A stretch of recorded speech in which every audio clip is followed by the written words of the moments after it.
Hi everyone, thanks for joining me. I'm Mandy Carter with Healing Homes and Hearts. I am a Reiki Master Teacher. I also practice quantum healing hypnosis technique by the late Dolores Cannon. So lots of fun in my work, bringing healing and helping people find their inner healing. So last time we talked about what Reiki is. We talked about how it works as a natural energy healing practice. Today I want to dive into some of the myths and misconceptions about Reiki. I know there's a lot of questions out there, and sometimes misunderstandings can hold people back from experiencing this beautiful healing practice. So my hope is that by clearing up some myths, we can make Reiki feel more approachable and more familiar for you. So the first myth I'd like to address is that Reiki is a religion. One of the most common things that I hear is that people worry that Reiki is some type of organized religion or maybe conflicts within their organized religion. Maybe they're worried that it could conflict with their personal beliefs. So I love to start by saying this: Reiki's not a religion, and it's not a specific belief system. You don't have to believe in anything for Reiki to work. Reiki is simply a technique for working with this natural life force energy that we have all around us and that flows within us. That energy part of our body. I like to always say that we're energetic beings in human bodies, right? So that energy part of us. Reiki is just this technique for working with this energy, for empowering this energy. We think of Reiki like sunlight. The sunlight shines on everyone regardless of what they believe or who they are. Reiki is very similar. It's universal life force energy that doesn't require any particular belief system to benefit from it. You can absolutely practice Reiki or receive Reiki while holding your own religious or spiritual beliefs. It's not about replacing them. It's about supporting you in the life that you're already living. So as you would move forward with working with Reiki, that would empower any belief systems that you have, just only making them stronger and bringing more joy into your life with those systems. Myth number 2, that you have to believe in Reiki for it to work. So another misconception is, that you have to believe. It's like saying you have to believe in gravity for gravity to keep you on the ground. Reiki works within our body's natural energy flow. While being open to the experience can enhance how much you notice the effects, it's not required for Reiki to work. If you think of it like going to the gym or getting a massage, and whether you go in fully convinced that it's going to help, or maybe you're a bit skeptical, you're still going to feel something. You're still going to feel a benefit, maybe a boost in those helpful hormones, a release in a sore muscle. In Reiki, it's similar. You don't have to believe in order for your body to benefit. The energy will flow, and your body and your mind will receive what they need, even if you're curious or unsure. Now it does, and I'd like to mention this here, it does very much empower a session for you to be a collaborator within the session. So I usually like to give my clients this special job of either coming up with an intention for the session and also using their breath, right? And knowing that their breath is their empowerment, that in-breath bringing in the energy and activating the energy within them that's already there. It's not separate from us. It really activates what's already here. Myth number 3, Reiki only works for physical ailments. That's not true at all. Some people think that Reiki is only useful if you're dealing with a physical issue, like pain or illness, but Reiki isn't just about the physical. In fact, one of the most beautiful things that Reiki can do is reach the whole self. So kind of integrating of the body, mind, and spirit, helping with that emotional stress, helping with mental clarity, and supporting spiritual growth.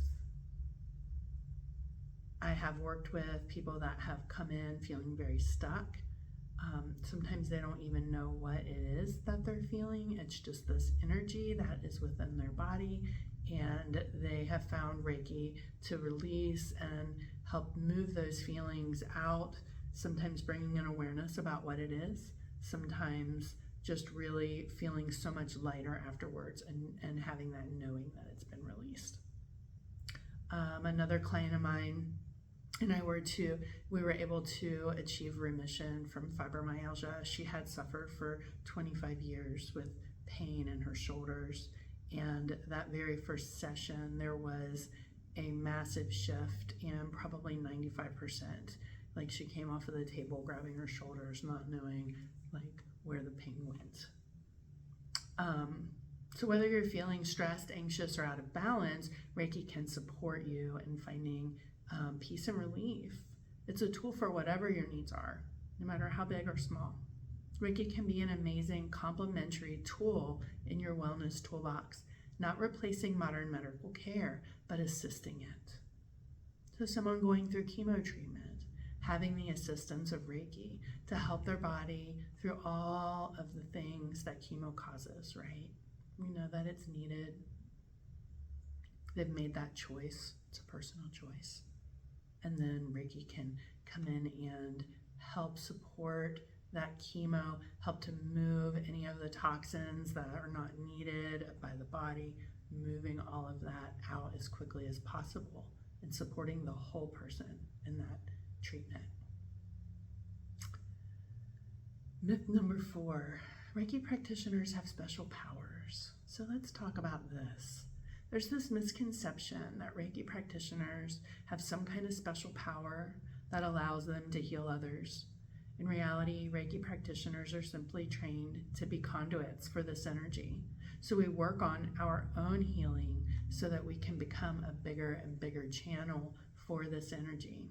We're here to help guide the energy's flow and to support your body's natural healing abilities. I like to explain it like this. Imagine a garden hose that's carrying water. The water's the energy, and the hose is the practitioner.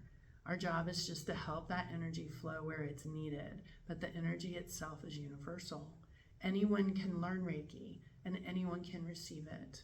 It's not about being special, it's about being open. Now, many of my students have messages coming to them and knowing that there's something they're supposed to be doing, stepping into, utilizing in order to do energy work with people. And a lot of times Reiki fills that need for them. That's what it had done for me. Such an empath, and before Reiki, had a really hard time holding space for energy work without hurting myself and without using my own life force energy. Now I use Reiki. So anyone can be attuned to this energy of Reiki and learn the system around Reiki. The system empowers mind management and overall wellness one day at a time, right? Employing this mindfulness and this awareness of really living in this moment right now. Within the system of Reiki, we use the 5 Reiki ideals that Sensei Usui gave us as a way to live every day. I'm gonna read and recite these to you. Just go ahead and bring your hands together. We're gonna bring our hands into a prayer hands, also called Gasho within the Reiki lineage. So like this, bringing your palm chakras together and lining up your thumb and your thumbs and your fingers.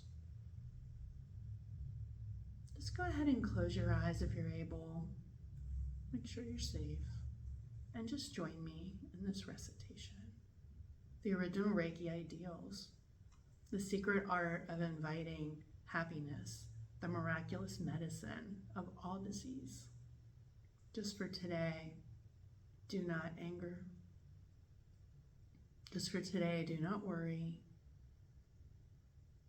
Just for today, be full of gratitude. Just for today, devote yourself to your work. And just for today, be kind to all beings. Now I'm going to go ahead, as you're still comfortable with your eyes closed. You can place your hands just comfortably on your lap or wherever they're good. We're going to move into a guided grounding exercise. So we're just taking a moment to ground ourselves in this understanding. Take a deep breath in and then breathing out. Go ahead and place your right hand on your heart and your left hand on top of it. And just feel your own presence here. Breathing into that space right there in your heart center. Knowing that energy is simply a part of who you are without needing to be anything more or anything different. Trying to allow your breath to fill your belly. Practicing that belly breathing. It might help if you are new to belly breathing to place your hand on your belly and to feel your belly moving, your hand outward with the inhale. And then with each exhale, your hand dropping with your belly. Just breathing into that space, knowing that this energy is so helpful. It doesn't need you to be anything more, to do anything different. Just breathing here in this space into your belly. Let yourself feel a little more connected to the energy that's within you.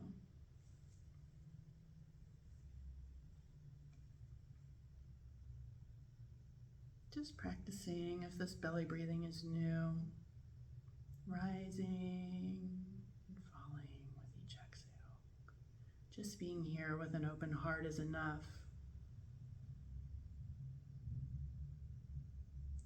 Reiki is simply about being with this life force energy. No belief required, no special abilities needed. It's all about you, just as you are.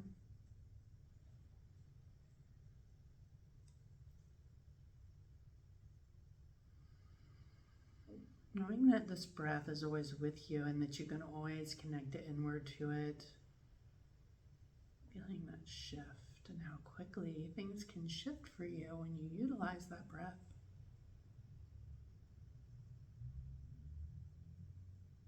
As you begin to bring your awareness back to your eyes and allow them to come back open, I hope that this has helped to clear up some of the common misconceptions about Reiki. If you're still curious or you have questions, please don't hesitate to reach out. Reiki is meant to be a simple, supportive practice, and I want everyone to feel like it's something that they can approach without hesitation. I want to normalize it. I want to show everybody how raising your vibration can help you in this world, in these times. We're all connected. We're all responsible for our energy. So let's do what we can to raise it. I'll be coming back soon with another topic. Until then, take this grounding and peace with you into your week, sending love and light to each of you. Namaste.